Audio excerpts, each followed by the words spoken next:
வணக்கம். தமிழின் செய்திகள். கோவை மதுக்கரை ஸ்ரீராம் ஸ்ரேஷ்டா குடியிருப்பில் குடியிருப்பாளர்களின் பாதுகாப்பை உறுதி செய்ய புதிய காவல் ரோந்து பூத் மற்றும் 24 மணி நேர சிசிடிவி கண்காணிப்பு தொடங்கப்பட்டது. மதுக்கரை குடியிருப்பாளர்களின் பாதுகாப்பை மேம்படுத்தும் வகையில் ஸ்ரீராம் ஸ்ரேஷ்டா நலசங்கம், மதுக்கரை காவல் நிலையம் மற்றும் நகராட்சியுடன் இணைந்து புதிய காவல் ரோந்து பூத்தை அமைத்துள்ளது. LNT சேலம் கொச்சி பைபாஸ் அருகே உள்ள குடியிருப்பு நுழைவாயிலில் அமைக்கப்பட்ட பூத்தை பேரூர் உட்கோட்ட DSP சுரேஷ்குமார் திறந்து வைத்தார். அனுமதியற்ற நுழைவை தடுக்க 24 மணி நேர சிசிடிவி கண்காணிப்பும் தொடங்கப்பட்டது. நிகழ்ச்சியில் மதுக்கரை நகராட்சி தலைவர் நூர்ஜஹான் நாசர், காவல் ஆய்வாளர் ராஜேந்திர பிரசாத் உள்ளிட்டோர் பங்கேற்றனர். இதன் மூலம் குற்றச் செயல்கள் தடுக்கப்பட்டு பொதுமக்களின் பாதுகாப்பு மேலும் பலப்படும் என தெரிவிக்கப்பட்டது. தூத்துக்குடியில் இந்திய யூனியன் முஸ்லிம் லீக்கில் இருந்து விலகிய 100 பேர் முன்னாள் அமைச்சர் கீதா ஜீவன் முன்னிலையில் திமுகவில் இணைந்தனர். இந்திய யூனியன் முஸ்லீம் லீக் தமிழக வெற்றிக் கழக தலைவர் விஜயின் அமைச்சரவையில் இணைந்ததற்கு எதிர்ப்பு தெரிவித்து அக்கட்சியின் மாவட்ட துணைத் தலைவர்கள் நவ்ரங் சஹாப்தி, மாவட்ட துணை செயலாளர் முகமது அலி பாட்சா தலைமையில் 100 பேர் திமுகவில் இணைந்தனர். தூத்துக்குடி கலைஞர் அரங்கில் நடைபெற்ற நிகழ்ச்சியில் வடக்கு மாவட்ட திமுக செயலாளரும் முன்னாள் அமைச்சருமான கீதா ஜீவன் அவர்களை சால்வை அணிவித்து வரவேற்றார். தொடர்ந்து பேசிய அவர், கருப்பு சிவப்பு கொடியுடன் கொள்கையோடு அனைவரும் இணைந்து பணியாற்றுவோம். திமுக அரசின் திட்டங்களையும் முதலமைச்சர் ஸ்டாலினின் சாதனைகளையும் மக்களிடம் எடுத்துக் கூறி கட்சியின் வெற்றிக்கு பாடுபட வேண்டும் என கேட்டுக்கொண்டார். நிகழ்ச்சியில் திமுக நிர்வாகிகள் பலர் கலந்து கொண்டனர்.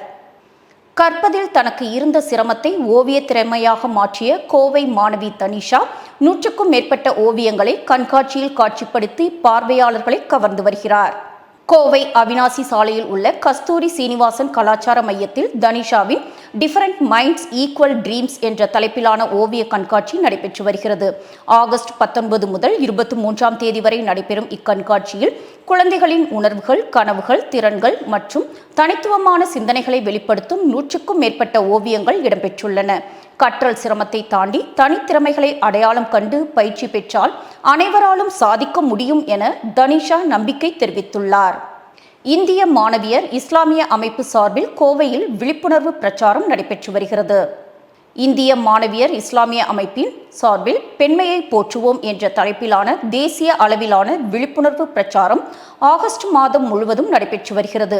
மாணவிகளின் கல்வி வளர்ச்சி, முன்னேற்றம் மற்றும் நல்லொழுக்கம் கொண்ட சமூகத்தை உருவாக்குவதை நோக்கமாக கொண்டு இந்த பிரச்சாரம் முன்னெடுக்கப்பட்டுள்ளது. ஆணாதிக்க கட்டுப்பாடு மற்றும் பெண்மையின் இயல்பை இழந்து செயல்படுதல் ஆகிய இரு தீவிர நிலைகளுக்கு மாற்றாக பெண்கள் சுயமரியாதையுடனும் சமநிலையுடனும் வாழ ஊக்கமளிப்பதே பிரச்சாரத்தின் நோக்கம் என தெரிவிக்கப்பட்டது. இதையொட்டி கருத்தரங்குகள், விழிப்புணர்வு வகுப்புகள், கலை கண்காட்சிகள், விளையாட்டுப் போட்டிகள் மற்றும் ஆன்லைன் கலந்துரையாடல்கள் நடத்தப்பட்டு வருகின்றன. காஞ்சிபுரத்தில் அதிமுக மாவட்ட செயலாளரும் முன்னாள் அமைச்சருமான வி. சோமசுந்தரத்தின் பிறந்தநாள் விழா தொண்டர்களால் உற்சாகமாக கொண்டாடப்பட்டது. காஞ்சிபுரத்தில் முன்னாள் கைத்தறி மற்றும் துணிநூல் அமைச்சரும் அதிமுக மாவட்ட கழக செயலாளருமான வி. சோமசுந்தரத்தின் 63வது பிறந்தநாள் விழா அவரது குடும்பத்தினர், உறவினர்கள் மற்றும் கட்சி நிர்வாகிகள் சார்பில் கொண்டாடப்பட்டது.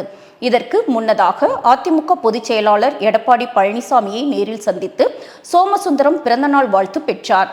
தொடர்ந்து நடைபெற்ற விழாவில் காஞ்சிபுரம் மட்டுமின்றி ஸ்ரீபெரும்புதூர், போந்தூர், குன்றத்தூர், உத்திரமேரூர், வாலஜாபாத், படப்பை உள்ளிட்ட சுற்றுவட்டார பகுதிகளில் இருந்து ஏராளமான நிர்வாகிகள் மற்றும் தொண்டர்கள் பங்கேற்றனர். கேக் வெட்டி, மலர் மாலை மற்றும் சால்வை அணிவித்து, பட்டாசு வெடித்து, இனிப்புகள் வழங்கி பிறந்தநாள் விழாவை உற்சாகமாக கொண்டாடினர். அப்போது எடப்பாடி பழனிசாமியை வாழ்த்தி முழக்கங்களும் எழுப்பப்பட்டன. ஆம்பூர் அருகே வீட்டில் தனியாக வசித்து வந்த முதியவர் கழிவறையில் அழுகிய நிலையில் சடலமாக மீட்கப்பட்ட சம்பவம் பரபரப்பை ஏற்படுத்தியுள்ளது. திருப்பத்தூர் மாவட்டம் ஆம்பூர் அடுத்த சான்றோர் குப்பம் பகுதியை சேர்ந்த விஜயகுமார் கடந்த 10 ஆண்டுகளாக தனியாக வசித்து வந்துள்ளார்.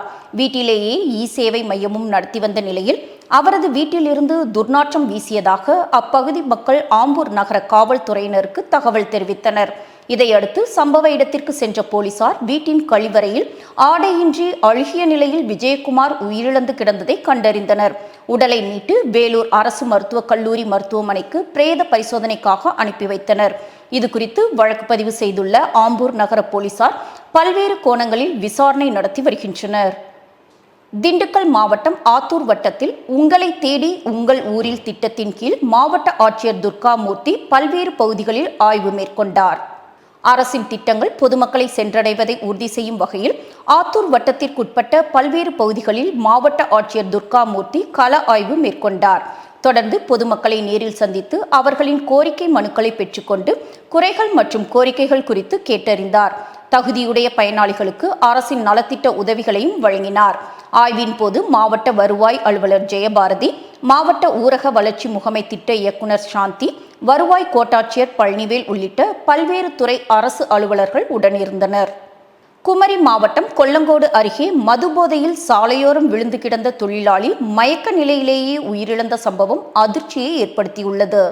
நித்திரவிளை அருகே செம்மான் விலை பணவிலை பகுதியைச் சேர்ந்த 50 வயதான ஜெயசுந்தர் சிங் கூலி வேலை செய்து வந்தார். இவருக்கு மனைவி மற்றும் 2 குழந்தைகள் உள்ள நிலையில் 1.5 ஆண்டுகளுக்கு முன்பு அவரது மகன் உடல்நலக்குறைவால் உயிரிழந்ததாக கூறப்படுகிறது. இதனால் மனமுடைந்த அவர் அதிகமாக மது அருந்தி சாலையோரங்களில் விழுந்து கிடப்பதை வழக்கமாக கொண்டிருந்ததாக தெரிகிறது. இந்நிலையில் நடைக்காவு சந்திப்பு பகுதியில் உள்ள மதுக்கடைக்கு சென்ற அவர் அளவுக்கு அதிகமாக மது அருந்திவிட்டு இருசக்கர வாகனத்தின் அருகே வந்தபோது நிலை தடுமாறி கீழே விழுந்துள்ளார். நீண்ட நேரமாகியும் எழுந்திருக்காததால் சந்தேகமடைந்த வியாபாரிகள் போலீசாருக்கு தகவல் தெரிவித்தனர். சம்பவ இடத்திற்கு வந்த கொல்லங்கோடு போலீசார் அவர் உயிரிழந்திருப்பதை உறுதி செய்து உடலை குளித்துறை அரசு மருத்துவமனைக்கு பிரேத பரிசோதனைக்காக அனுப்பி வைத்து விசாரணை நடத்தி வருகின்றனர். புவி வெப்பமயமாதலை தடுக்கவும் கட்டடங்கள் மற்றும் தொழிற்சாலைகளில் கரியமில வாயு உமிழ்வை குறைக்கவும் கோவையில் 1000க்கும் மேற்பட்ட தொழில் வல்லுநர்கள் பங்கேற்கும் மாநாடு நடைபெறுகிறது. Indian society of heating, refrigerating and air conditioning engineering சார்பில் அகில இந்திய மாநாடு கோவை ஹோட்டல் மெர்லிஸ் வளாகத்தில் ஆகஸ்ட் 20 முதல் 22ஆம் தேதி வரை நடைபெறுகிறது. இதில் இந்தியா முழுவதும் இருந்து 1000க்கும் மேற்பட்ட தொழில் வல்லுநர்களும் 100க்கும் மேற்பட்ட சர்வதேச பேச்சாளர்களும் பங்கேற்கின்றனர். இந்தியாவில் நிகர பூஜ்ய மின் தேவை இலக்கை எட்டும் வகையில் கோவை காந்தவயல் அரசு பழங்குடியின மாணவர் உண்டு உறைவிட பள்ளிக்கு 100% இலவச சோலார் கட்டமைப்பு ஏற்படுத்தப்பட்டு கடந்த 15ஆம் தேதி முதல் பயன்பாட்டுக்கு வந்துள்ளதாக தலைவர் டாக்டர் சரவணன் தெரிவித்தார். கோவையில் நடைபெற்ற ஃபேஸ் ஆஃப் தமிழ்நாடு 2026 அழகு போட்டியின் தகுதி சுற்றில் கல்லூரி மாணவர்கள், மாணவிகள் மற்றும் பணிபுரியும் பெண்கள் உள்ளிட்டோர் பங்கேற்றனர். கோவை அவினாசி சாலையில் உள்ள ட்ரெண்ட்ஸ் ஹோட்டலில் இந்த போட்டி நடைபெற்றது. இதில் மாநிலத்தின் பல்வேறு பகுதிகளைச் சேர்ந்த கல்லூரி மாணவ, மாணவிகள் மற்றும் பணிபுரியும் பெண்கள் உள்ளிட்டோர் கலந்து கொண்டனர். ஏற்கனவே மதுரை, திருச்சி மற்றும் சென்னையில் தகுதி சுற்றுகள் நிறைவடைந்துள்ள நிலையில் தேர்வு செய்யப்பட்டவர்கள் சென்னையில் நடைபெறும் மாநில அளவிலான இறுதிப் போட்டியில் பங்கேற்க உள்ளனர். கோவை தகுதி சுற்றில் பெண்கள் பிரிவில் பிரவீனா முதலிடமும், தேஜஸ்ரீ மற்றும் வன்சிகா 2ஆம் மற்றும் 3ஆம் இடங்களையும் பிடித்தனர். மிஸ்ஸஸ் ஃபேஸ் ஆஃப் கோயம்புத்தூர் பட்டத்தை அஸ்வினி சுந்தர்ராஜ் வென்றார். ஆண்கள் பிரிவில் சரண் முதலிடமும், சுகைல் அஸ்லம் 2ஆம் இடமும் பெற்றனர். சித்தூரில் சொத்து எழுதி வைக்கவில்லை என்ற ஆத்திரத்தில் தந்தையின் இறுதிச் சடங்குக்கு மகன் வர மறுத்த நிலையில் மகளே தந்தைக்கு இறுதிச் சடங்கு செய்த சம்பவம் சோகத்தை ஏற்படுத்தியுள்ளது. ஆந்திர மாநிலம் சித்தூர் மாவட்டம் கார்வேட்டி நகரம் அருகே உள்ள பொன்னக்கல்லு கிராமத்தை சேர்ந்தவர் வெங்கடேஸ்வரலு. இவரது மனைவி சாந்தம்மா 15 ஆண்டுகளுக்கு முன்பு உயிரிழந்த நிலையில் இவர்களுக்கு 2 மகள்களும் முரளி கிருஷ்ணா என்ற மகனும் உள்ளனர். சென்னையில் வசித்து வந்த முரளி கிருஷ்ணாவுக்கு உடல்நலக் குறைவால் தந்தை உயிரிழந்த தகவல் தெரிவிக்கப்பட்டது. இறுதிச் சடங்கிற்காக ஊருக்கு வருமாறு உறவினர்கள் அழைத்த போதும் தந்தை தனது பெயரில் சொத்து எதுவும் எழுதி வைக்கவில்லை என கூறி அவர் வர மறுத்ததாக தெரிகிறது. இதையடுத்து உறவினர்கள் மற்றும் கிராம மக்கள் முன்னிலையில் மூத்த மகள் நாகரத்னா தந்தையின் இறுதிச் சடங்குகளை முறைப்படி செய்து முடித்தார். தந்தைக்கு இறுதி மரியாதை செலுத்த மகன் வர மறுத்த சம்பவம் அப்பகுதியில் சோகத்தையும் அதிர்ச்சியையும் ஏற்படுத்தியுள்ளது. சென்னையில் வலிப்பு நோய்க்கான துல்லியமான பரிசோதனை மற்றும் ஒருங்கிணைந்த சிகிச்சையை வழங்க காவேரி மருத்துவமனை குழுமம் புதிய பல்துறை மருத்துவ கட்டமைப்பை தொடங்கியுள்ளது. காவேரி மருத்துவமனையின் சென்னையில் உள்ள 3 கிளைகளிலும் வலிப்பு நோய்க்கான ஒருங்கிணைந்த சிகிச்சை கட்டமைப்பு செயல்படுத்தப்பட உள்ளது. இதன் கீழ் நரம்பியல் நிபுணர்கள், மூளை கதிர்வீச்சியல் நிபுணர்கள், நரம்பு மின்னியல் நிபுணர்கள், மருத்துவ உளவியலாளர்கள், மறுவாழ்வு சிகிச்சை நிபுணர்கள் மற்றும் நரம்பியல் அறுவை சிகிச்சை நிபுணர்கள் அடங்கிய பல்துறை மருத்துவ குழு ஒருங்கிணைந்து செயல்படும். வலிப்பு நோய் ஒரு சிக்கலான நரம்பியல் பிரச்சினை என்றும் நோயை துல்லியமாக கண்டறிந்து வகைப்படுத்துவதே சிகிச்சையின் வெற்றிக்கு முக்கியம் என்றும் மூளை மற்றும் தண்டுவட சிகிச்சை மையத்தின் இயக்குனர் டாக்டர் கிருஷ் ஸ்ரீதர் தெரிவித்தார். சென்னை ஆகாஷ் இன்ஸ்டிடியூட் சார்பில் நடைபெறும் தேர்வுக்கான ஆன்லைன் மற்றும் ஆஃப்லைன் தேர்வு தேதிகள் அறிவிக்கப்பட்டுள்ளன. போட்டித் தேர்வுகளை மையமாக கொண்ட கல்வி பயணத்தில் மாணவர்கள் தங்களது தற்போதைய கல்வித்திறனை அறிந்து தேவையான முன்னேற்றத்தை மேற்கொள்ள உதவும் வகையில் ஆகாஷ் நேஷனல் டேலண்ட் ஹண்ட் தேர்வு கடந்த 16 ஆண்டுகளாக நடத்தப்பட்டு வருகிறது. இதுவரை 1 கோடிக்கும் அதிகமான மாணவர்கள் அந்த தேர்வில் பதிவு செய்துள்ளதாக தெரிவிக்கப்பட்டுள்ளது. 2026ஆம் ஆண்டுக்கான ஆன்லைன் தேர்வு அக்டோபர் 27 முதல் நவம்பர் 1ஆம் தேதி வரையும், ஆஃப்லைன் தேர்வு அக்டோபர் 11, 25 மற்றும் நவம்பர் 1ஆம் தேதிகளிலும் நடைபெற உள்ளது. கோவை அரசு மருத்துவக் கல்லூரி மருத்துவமனையில் MRB மூலம் தேர்வு செய்யப்பட்ட செவிலியர்களை பணி நிரந்தரம் செய்ய கோரி 2வது நாளாக கருப்பு பேட்ஜ் அணிந்து கவன ஈர்ப்பு போராட்டம் நடைபெற்றது. கோவை அரசு மருத்துவக் கல்லூரி மருத்துவமனை வளாகத்தில் நடைபெற்ற போராட்டத்தில் தொகுப்பூதியத்தில் பணியாற்றும் செவிலியர்களை காலமுறை ஊதியத்தில் பணி நிரந்தரம் செய்ய வேண்டும், செவிலியர்களை நர்சிங் ஆபீசர் என பெயர் மாற்றம் செய்ய வேண்டும், ஒப்பந்த மற்றும் தொகுப்பூதிய முறையை கைவிட்டு நிரந்தர பணியிடங்களை உருவாக்க வேண்டும் உள்ளிட்ட கோரிக்கைகளை வலியுறுத்தினர். தமிழக அரசு அறிவித்துள்ள 2500 புதிய செவிலியர் பணியிடங்களை வரவேற்பதாக தெரிவித்த அவர்கள் நீண்டகால கோரிக்கைகளுக்கு நிரந்தர தீர்வு கிடைக்க வேண்டும் என வலியுறுத்தினர். இது அரசுக்கு எதிரான போராட்டம் அல்ல என்றும் தங்களது உரிமைகளை அரசின் கவனத்திற்கு கொண்டு செல்வதற்கான அமைதி போராட்டம் என்றும் செவிலியர்கள் தெரிவித்தனர். கோரிக்கைகள் நிறைவேறும் வரை அடுத்த கட்ட போராட்டங்களை தொடர உள்ளதாகவும் அவர்கள் கூறினர். தூத்துக்குடியில் all India chamber of commerce and industries சார்பில் நடைபெறும் 2 நாள் கருத்தரங்கத்தை மக்களவை உறுப்பினர் கனிமொழி கருணாநிதி தொடங்கி வைத்தார். தூத்துக்குடி AVM மஹாலில் நடைபெற்ற நிகழ்ச்சியில் தூத்துக்குடி மக்களவை உறுப்பினர் கனிமொழி கருணாநிதி மற்றும் தமிழ்நாடு மெர்கன்டைல் வங்கி கூடுதல் இயக்குனர் வின்சென்ட் ஆகியோர் குத்துவிளக்கேற்றி கருத்தரங்கை தொடங்கி வைத்தனர். நிகழ்ச்சியில் தூத்துக்குடி மாநகராட்சி mayor Jegan Periyasamy, all India chamber of commerce and industries தலைவர் AVM குரூப் சங்கர் மாரிமுத்து, செயலாளர் சுரேஷ்குமார், பொருளாளர் ஜோசப் காஸ்கரினோ, தமிழ்நாடு மெர்கன்டைல் வங்கி துணைத் தலைவர் அசோக் உள்ளிட்டோர் கலந்து கொண்டனர். தொழில் மற்றும் வர்த்தகத்துறையை சேர்ந்த ஏராளமானோர் பங்கேற்றனர். தஞ்சை பிலோமினா நகரில் 40 ஆண்டுகள் பழமையான தூய ஆரோக்கிய அன்னை ஆலயத்தின் ஆண்டு திருவிழாவை ஒட்டி மின்னொளி அலங்கார திருத்தேர் பவனி நடைபெற்றது. தஞ்சை பிலோமினா நகரில் உள்ள தூய ஆரோக்கிய அன்னை ஆலயத்தின் 40வது ஆண்டு திருவிழா கடந்த 6ஆம் தேதி கொடியேற்றத்துடன் தொடங்கியது. தொடர்ந்து தினமும் நவநாள் திருப்பலி நடைபெற்றது. விழாவின் நிறைவாக ஆலயத்தில் தஞ்சை திருமண்டல இருதய ஆண்டவர் பேராலய பங்கு தந்தையும் மறைமாவட்ட அதிபருமான பிரபாகரன் திருப்பலி நிறைவேற்றி மறையுரை வழங்கினார். இதனைத் தொடர்ந்து தூய ஆரோக்கிய அன்னையின் மின்னொளி அலங்கார திருத்தேர் பவனி நடைபெற்றது.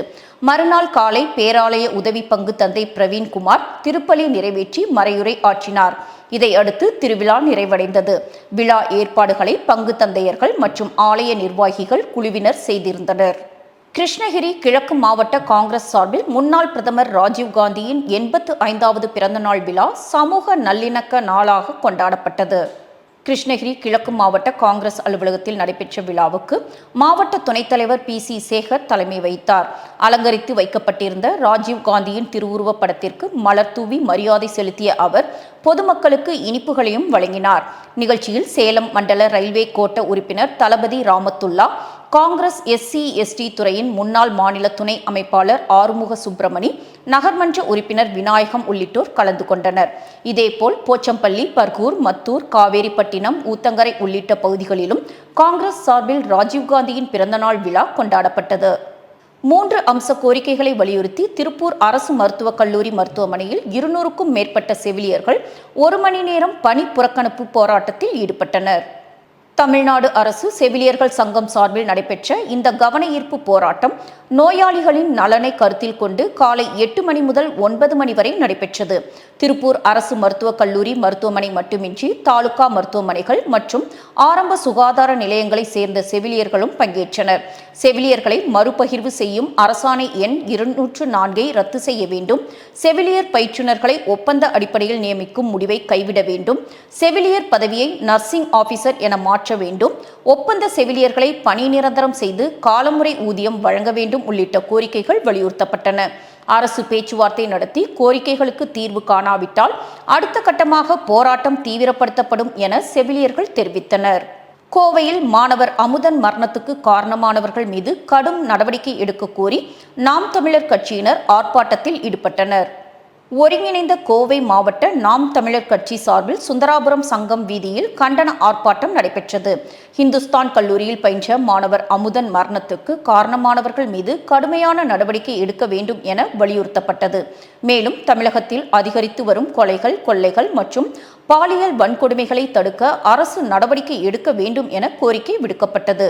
ஆர்ப்பாட்டத்தில் இளைஞர் பாசறை மாநில ஒருங்கிணைப்பாளர் இடும்பாவனம் கார்த்திக், மாநில ஒருங்கிணைப்பாளர் மதுக்கரை ஆனந்தன் உள்ளிட்டோர் கண்டன உரையாற்றினர். இளைஞர்களின் எதிர்காலத்தை சீரழிக்கும் போதை கலாச்சாரத்தை ஒழிக்க வலியுறுத்தி பல்வேறு முழக்கங்களும் எழுப்பப்பட்டன. இதில் கட்சி நிர்வாகிகள் மற்றும் தொண்டர்கள் திரளாக பங்கேற்றனர். ஆம்பூரில் லயன்ஸ் சங்கம் மற்றும் மஜ்ஹருல் உலூம் கல்லூரி இணைந்து நடத்திய இரத்த தான முகாமில் மாணவர்கள் ஆர்வத்துடன் பங்கேற்று 50 யூனிட் ரத்தம் தானமாக வழங்கினர். திருப்பத்தூர் மாவட்டம் ஆம்பூரில் உள்ள மஜ்ஹருல் உலூம் கல்லூரி வளாகத்தில் ஆம்பூர் லயன்ஸ் சங்கம், கல்லூரி மற்றும் அரசு மருத்துவமனை சார்பில் மாபெரும் இரத்த தான முகாம் நடைபெற்றது. கல்லூரி முதல்வர் டாக்டர் H. ஹலிமுல்லா தலைமையில் நடைபெற்ற முகாமில் மாணவர்களுக்கு இரத்த தானத்தின் அவசியம் மற்றும் அதன் மூலம் உயிர்களை காப்பாற்றுவதன் முக்கியத்துவம் குறித்து அரசு மருத்துவமனை மருத்துவர் டாக்டர் யோகேஸ்வரன் எடுத்துரைத்தார். முகாமில் 50 யூனிட் ரத்தம் சேகரிக்கப்பட்டதுடன் 60க்கும் மேற்பட்ட மாணவிகளுக்கு இரத்த பரிசோதனை செய்து இரத்த வகைகள் தெரிவிக்கப்பட்டன. மேலும் ட்ரெஸ் வேவ்ஸ் ஃபேஷன் சார்பில் அரசு மருத்துவமனைக்கு 20 போர்வைகள் வழங்கப்பட்டன. மருத்துவ குழுவினர் இரத்த தான பணிகளை மேற்கொண்டனர். பங்கேற்ற அனைவருக்கும் உணவு மற்றும் நினைவு பரிசுகள் வழங்கப்பட்டன. மாவீரன் ஒண்டி வீரனின் 255வது ஆண்டு நினைவு நாளை ஒட்டி தூத்துக்குடி கலைஞர் அரங்கத்தில் முன்னாள் அமைச்சர் கீதா ஜீவன் தலைமையில் திமுகவினர் மலர் மாலை அணிவித்து வீரவணக்கம் செலுத்தினர். ஆங்கிலேயர் ஆட்சிக்கு எதிராக ஆயுதம் ஏந்தி போராடிய சுதந்திர போராட்ட வீரர் மாவீரன் ஒண்டி வீரனின் 255வது ஆண்டு நினைவு நாள் தூத்துக்குடியில் அனுசரிக்கப்பட்டது. இதையொட்டி கலைஞர் அரங்கத்தில் நடைபெற்ற நிகழ்ச்சியில் திமுக வடக்கு மாவட்ட செயலாளரும் முன்னாள் அமைச்சருமான கீதா ஜீவன் ஒண்டி வீரனின் திருவுருவ படத்திற்கு மலர் மாலை அணிவித்து வீர வணக்கம் செலுத்தினார். நிகழ்ச்சியில் மாநகர திமுக செயலாளர் ஆனந்தசேகரன், மாவட்ட இலக்கிய அணி நிர்வாகி ஜீவன் ஜேக்கப், வைகுண்டபதி பெருமாள் கோவில் அறங்காவலர் குழு தலைவர் செந்தில்குமார், நெடுஞ்சாலைத்துறை மணி உள்ளிட்ட ஏராளமான திமுக நிர்வாகிகள் கலந்து கொண்டனர். காஞ்சிபுரத்தில் ராதாமாள் வரதப்பிள்ளை அறக்கட்டளை சார்பில் பார்த்திபன் 1ஆம் ஆண்டு நினைவு தினத்தை ஒட்டி மாணவர்களுக்கு கல்வி உபகரணங்கள் உள்ளிட்ட நலத்திட்ட உதவிகள் வழங்கப்பட்டன. ராதாமாள் வரதப்பிள்ளை அறக்கட்டளை நிறுவனர் காஞ்சி ஜீவானந்தம் தனது மகன் பார்த்திபன் 1ஆம் ஆண்டு நினைவு தினத்தை ஒட்டி அவரது இல்லத்தில் திருவுருவ படத்திற்கு மலர் மாலை அணிவித்து மரியாதை செலுத்தினார். தொடர்ந்து ஆன்மீக பெரியோர்கள், அனைத்து கட்சி பிரமுகர்கள் மற்றும் தன்னார்வலர்கள் பங்கேற்ற நிகழ்ச்சியில் பள்ளி மாணவ மாணவிகளை ஊக்குவிக்கும் வகையில் இலவச நோட்டு புத்தகங்கள் மற்றும் கல்வி உபகரணங்கள் வழங்கப்பட்டன. மேலும் மரக்கன்றுகள், மகளிருக்கு இலவச சேலைகள் வழங்கப்பட்டதுடன் அன்னதானமும் நடைபெற்றது. நிகழ்ச்சியில் முக்கிய அரசியல் கட்சி பிரமுகர்கள் உள்ளிட்ட பலர் கலந்து கொண்டனர். வாணியம்பாடி அருகே முறையாக குடிநீர் வழங்கவில்லை என கூறி 150க்கும் மேற்பட்ட குடும்பங்களை சேர்ந்த பொதுமக்கள் காலி குடங்களுடன் ஊராட்சி ஒன்றிய அலுவலகம் முன்பு தர்ணாவில் ஈடுபட்டனர். திருப்பத்தூர் மாவட்டம் வாணியம்பாடி அடுத்த பூங்குளம் ஊராட்சிக்குட்பட்ட எருதுகாரன் வட்டம், தல்லாரி பள்ளம், தாசிகான் வட்டம் பகுதிகளில் 150க்கும் மேற்பட்ட குடும்பங்கள் வசித்து வருகின்றனர். இப்பகுதிகளில் கடந்த சில மாதங்களாக முறையாக குடிநீர் விநியோகம் செய்யப்படவில்லை என்றும், இதுகுறித்து ஊராட்சி நிர்வாகத்திடம் புகார் அளித்தும் நடவடிக்கை எடுக்கவில்லை என்றும் கூறி பொதுமக்கள் ஆலங்காயம் ஊராட்சி ஒன்றிய அலுவலகம் முன்பு காலி குடங்களுடன் போராட்டத்தில் ஈடுபட்டனர். அங்கு வந்த காவல்துறையினர் மற்றும் வட்டார வளர்ச்சி அலுவலர் விநாயகம் பொதுமக்களிடம் பேச்சுவார்த்தை நடத்தி உடனடியாக ஆய்வு செய்து நடவடிக்கை எடுப்பதாக உறுதியளித்தனர். இதையடுத்து பொதுமக்கள் போராட்டத்தை கைவிட்டு கலைந்து சென்றனர். பூங்குளம் ஊராட்சியில் மேல்நிலை நீர்த்தேக்க தொட்டிக்கு ஆழ்துளை கிணறு மூலம் குடிநீர் ஏற்பாடு செய்து விநியோகிக்க நடவடிக்கை எடுக்கப்படும் என்றும், நியமன வார்டு உறுப்பினர் ஒருவர் குடிநீர் விநியோகத்தை தடுப்பதாகவும் வட்டார வளர்ச்சி அலுவலர் தெரிவித்தார். திருப்பத்தூர் அருகே 2 சிறுநீரகங்களும் செயலிழந்த 11 வயது மாற்றுத்திறனாளி சிறுவனுக்கு சிகிச்சை அளிக்க அரசு உதவ வேண்டும் என அவரது தாய் கண்ணீர் மல்க கோரிக்கை விடுத்துள்ளார். திருப்பத்தூர் மாவட்டம் குறும்பேரி கொல்லக்கொட்டாய் பகுதியை சேர்ந்த சோபனாவின் 11 வயது மகன் ஜெயசூர்யா வாய்ப்பேச முடியாத நிலையில் உள்ளார். கடந்த 8 ஆண்டுகளுக்கு முன்பு கணவர் பிரிந்து சென்ற நிலையில் மகனை தனியாக வளர்த்து வரும் சோபனா வறுமையிலும் பல்வேறு மருத்துவமனைகளுக்கு அழைத்து சென்று சிகிச்சை அளித்து வந்துள்ளார். முதலில் சத்து குறைபாடு காரணமாக வளர்ச்சி பாதிக்கப்பட்டதாக கருதிய நிலையில் கடந்த 7 மாதங்களுக்கு முன்பு மேற்கொள்ளப்பட்ட பரிசோதனையில் சிறுவனின் 2 சிறுநீரகங்களும் செயலிழந்திருப்பது தெரியவந்ததாக கூறப்படுகிறது. தற்போது சென்னை எழும்பூர் குழந்தைகள் நல மருத்துவமனையில் அவ்வப்போது டயாலிசிஸ் சிகிச்சை பெற்று வருகிறார். சிறுநீரக மாற்று அறுவை சிகிச்சைக்கு தனியார் மருத்துவமனையில் 15 முதல் 20 லட்சம் ரூபாய் வரை செலவாகும் என தெரிவிக்கப்பட்டுள்ளதால் மகனின் சிகிச்சைக்கு அரசு உதவி செய்ய வேண்டும் என சோபனா தமிழக முதல்வரிடம் கண்ணீர் மல்க கோரிக்கை விடுத்துள்ளார். கடலூர் மாநகராட்சியில் ஒப்பந்த பணியாளர்கள் திடீரென பணி நீக்கம் செய்யப்பட்டதை கண்டித்து நடந்த போராட்டத்தில் பெட்ரோல் ஊற்றி தீக்குளிக்க முயன்றதால் பரபரப்பு ஏற்பட்டது. கடலூர் மாநகராட்சியில் தூய்மை இந்தியா திட்டத்தின் கீழ் கடந்த 10 ஆண்டுகளுக்கும் மேலாக பணியாற்றி வந்த 27 ஒப்பந்த பரப்புரையாளர்கள் திடீரென பணி நீக்கம் செய்யப்பட்டனர். இதை கண்டித்து மாநகராட்சி அலுவலகம் முன்பு அவர்கள் தர்ணாவில் ஈடுபட்டனர். போராட்டத்திற்கு திமுக, அதிமுக கவுன்சிலர்கள் மற்றும் கம்யூனிஸ்ட் கட்சி நிர்வாகிகள் ஆதரவு தெரிவித்தனர். அப்போது பாரதி என்ற ஒப்பந்த பணியாளர் பெட்ரோல் ஊற்றி தீக்குளிக்க முயன்றதால் பரபரப்பு ஏற்பட்டது. தொடர்ந்து மேயர் சுந்தரி ராஜா உள்ளிட்டோர் மாவட்ட ஆட்சியரை சந்தித்து முறையிட்டனர். பணியாளர்களுக்கு மீண்டும் பணி வழங்கப்படும் என உறுதியளிக்கப்பட்டதை தொடர்ந்து போராட்டம் கைவிடப்பட்டது. கம்பம் தொகுதியில் உங்க எம்எல்ஏ நான் வாரேன் என்ற பெயரில் மின்சார ஆட்டோ சேவை தொடங்கப்பட்டுள்ளது. தேனி மாவட்டம் கம்பம் சட்டமன்ற தொகுதியில் சிற்றூர்கள் மற்றும் சிறிய தெருக்களுக்கே நேரடியாக சென்று பொதுமக்களின் குறைகளை கேட்டறியும் வகையில் இந்த மின்சார ஆட்டோ அறிமுகப்படுத்தப்பட்டுள்ளது. இதில் கோரிக்கை மனுக்களை பெறும் வசதியுடன் தகவல்களை அறிவிக்க ஒலிபெருக்கியும் பொருத்தப்பட்டுள்ளது. அனைத்து துறைகளும் தீர்க்கும் வாகனம், கிளீன் கம்பம், கிரீன் கம்பம் உள்ளிட்ட வாசகங்களுடன் இயங்கும் இந்த சேவையை கம்பம் சட்டமன்ற உறுப்பினர் ஜெகநாத் மிஸ்ரா தொடங்கி வைத்தார். வீடுகளுக்கே வந்து குறைகளை பெறும் இந்த முயற்சிக்கு பொதுமக்கள் வரவேற்பு தெரிவித்துள்ளனர். பல்வேறு கோரிக்கைகளை வலியுறுத்தி கிருஷ்ணகிரி அரசு மருத்துவக் கல்லூரி மருத்துவமனை முன்பு 100க்கும் மேற்பட்ட செவிலியர்கள் ஆர்ப்பாட்டத்தில் ஈடுபட்டனர். தமிழ்நாடு அரசு நர்சுகள் சங்கம் மற்றும் ஒருங்கிணைந்த கூட்டமைப்பு சார்பில் நடைபெற்ற ஆர்ப்பாட்டத்திற்கு மாவட்ட துணை செயலாளர் பாலமுருகன் தலைமை வைத்தார். அரசு மருத்துவமனையில் செவிலியர்களுக்கான பணி நிறைவல் முறையை கைவிட வேண்டும், அனைத்து எம்ஆர்பி செவிலியர்களையும் பணி நிரந்தரம் செய்ய வேண்டும், நிரந்தர பணியிடங்களை உருவாக்க வேண்டும் உள்ளிட்ட கோரிக்கைகளை வலியுறுத்தி செவிலியர்கள் கோஷங்களை எழுப்பினர். மேலும் செவிலியர் பணிக்கு முறையான பணி வரன்முறை வழங்க வேண்டும், பணிப்பெயரை செவிலியர் அலுவலர் என மாற்ற வேண்டும் என்றும் வலியுறுத்தினர்.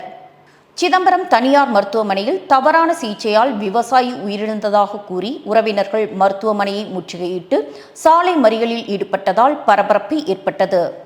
மயிலாடுதுறை மாவட்டம் சீர்காழி அருகே அலக்குடியை சேர்ந்த விவசாயி கோபி முதுகு தண்டுவட வலி காரணமாக சிதம்பரம் கீழவீதியில் உள்ள தனியார் மருத்துவமனையில் சிகிச்சை பெற்றார்.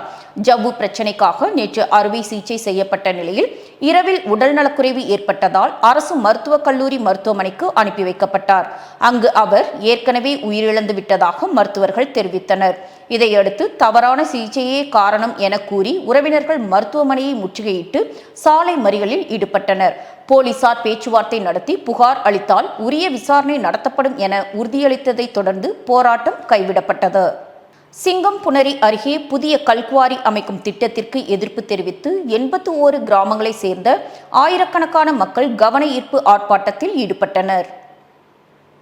சிவகங்கை மாவட்டம் சிங்கம்புணரி அருகே வடவன்பட்டி பகுதியில் புதிய கல்குவாரி அமைக்க எதிர்ப்பு தெரிவித்து மல்லாக்கோட்டை நாட்டை சேர்ந்த கிராம மக்கள் போராட்டத்தில் ஈடுபட்டனர். கடந்த 30 ஆண்டுகளாக செயல்பட்டு வரும் கல்குவாரிகளால் வனவிலங்குகளின் வாழ்விடம், நீராதாரங்கள் மற்றும் விவசாயம் பாதிக்கப்பட்டுள்ளதாக அவர்கள் குற்றம் சாட்டினர். புதிய குவாரி திட்டத்தை கைவிட்டு இப்பகுதியை நிரந்தரமாக சுரங்கப்பணிகள் இல்லாத பகுதியாக அறிவிக்க வேண்டும் என வலியுறுத்தினர். வரும் ஆகஸ்ட் 30க்குள் நடவடிக்கை எடுக்காவிட்டால் அரளிக்கோட்டை விலக்கிலிருந்து மாவட்ட ஆட்சியர் அலுவலகம் வரை 20 கிலோமீட்டர் நடைப்பயணம் மேற்கொள்ளப்படும் என போராட்டக் குழுவினர் எச்சரித்துள்ளனர். இத்துடன் செய்திகள் நிறைவடைகின்றன. மீண்டும் செய்திகள் 8:30 மணிக்கு. தொடர்ந்து பல்வேறு நிகழ்ச்சிகளை காண தமிழன் தொலைக்காட்சியுடன் இணைந்திருங்கள். வணக்கம்.